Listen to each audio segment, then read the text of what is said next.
Oh, time travel, you've gotta love it. For all the zaniness it allows and all the delicious questions it inevitably opens up. The cutie remark actually defied my expectations and was a really enjoyable closeout to Season 5 of MLP. I don't think anyone was surprised when Starlight Glimmer showed up again, as we've all been basically waiting for that all season, and the time travel also wasn't a surprise either, considering it was referenced at the end of Equestria Girls 3 when Pony Twi pops through the portal at the end of the movie.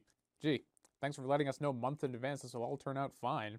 I think probably the most interesting concept in the episode was how it painted Equestria in so many bleak states. For a show that for its most part is incredibly happy and upbeat, and very rarely wanders into dark territory, having all these doomsday scenarios given a bit of screen time was really fascinating. I think I'm not alone when I say that the first reality with the war with Somber was probably the most interesting because it was given the most context. Having Rarity, the prim and proper designer, ship off for the war, and even the fact that the show brought something like War into the fold, was crazy tonal contrast, which while entirely the point to drive home the narrative importance of the Rainboom, it was also fascinating in and of itself, seeing characters we're familiar with downtrodden and exhausted by conflict, and Rainbow Dash with a prosthetic wing.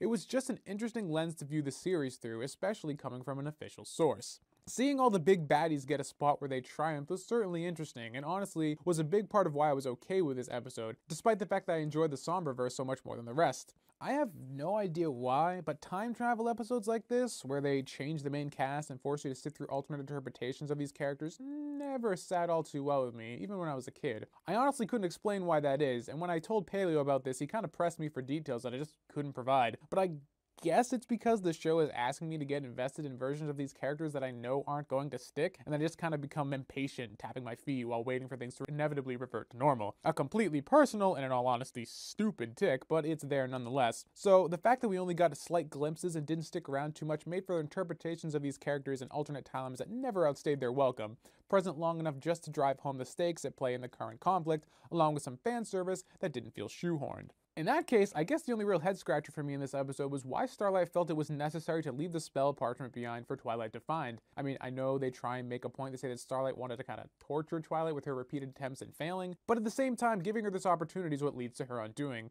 By simply taking the spell with her, she would have had 0% chance of failure. Arrogance comes before a fall, I suppose. It just seemed that someone like Starlight would be a bit more tactical than that. But then again, rage does blind one, I suppose. Kind of on a related note, I was also confused as to why all this time bamboozling doesn't have any effect on Twilight herself. We see her jump into all these various timelines where everything is fucked up, yet she herself, and more importantly her cutie mark, remain unaffected. It doesn't seem to imply that the world she's falling into are realities parallel to her own, but other possible outcomes of a singular reality when this single event is altered in subtly different ways. Why there are so many vastly different outcomes to the main six not getting their marks also kinda confused me. I gotta wonder how the regular denizens of Ponyville were able to overcome Nightmare Moon and allow the rest of the villains to even enter the fray. But regardless, the beginning of these episodes reaffirms that all the main six are linked by the Rainboom. So if one doesn't get their mark, shouldn't they all not get them, Twilight included? But for some reason, she's immune. I suppose because without her plot armor to the spell, there'd be no episode? Hell, not only that, but if she never got her mark, she'd never have ruined Starlight's utopia, which means Starlight would never have gone back in time to alter anything in the first place, which means everything would happen as normally, which means Twilight does fuck over Starlight's utopia, and Starlight does go into the past, and does prevent the Rainboom, and does alter time, which then means she never goes back in time, which means she does, which means she doesn't.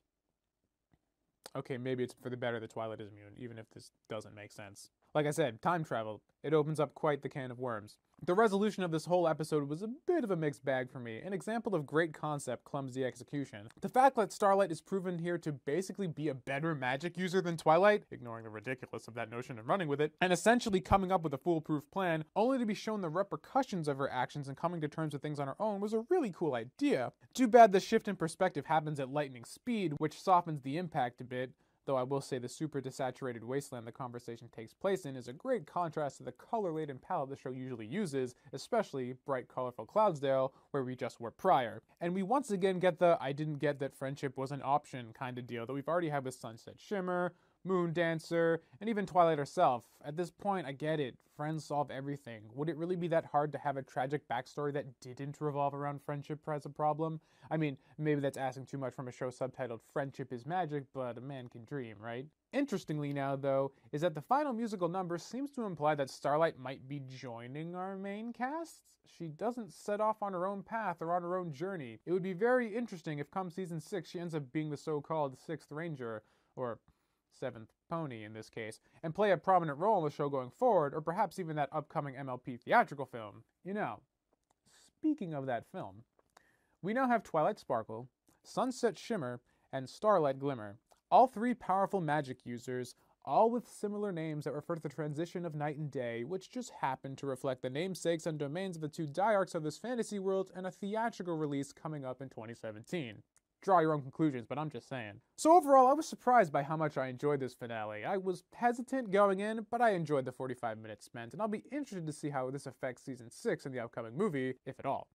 Before I go, I just want to take this moment to thank all my wonderful patrons on Patreon who make videos like this possible. Without these people's generous support, this channel wouldn't be a thing, and these videos wouldn't be made. I'd also like to give a special shout out to Twisted Prism, who edited this video far better than I could have. So if you see these guys in the comments, give them some love. If you like this video and or this channel and want to help keep it going, and be on this list too, click the link in the description below to check out my Patreon. Anything you can do for me is highly, highly appreciated. And that's all I got for this video. Give it a thumbs up if you thought it was good, or give it a thumbs down if you thought it friggin' sucked. Let me know what your thoughts are on the Season 5 finale, Season 5 as a whole, and what your impressions and ideas for the upcoming movie might be in the comments. I'll be joining in the discussion below. Till next time, I'm Tommy Oliver. Stay curious.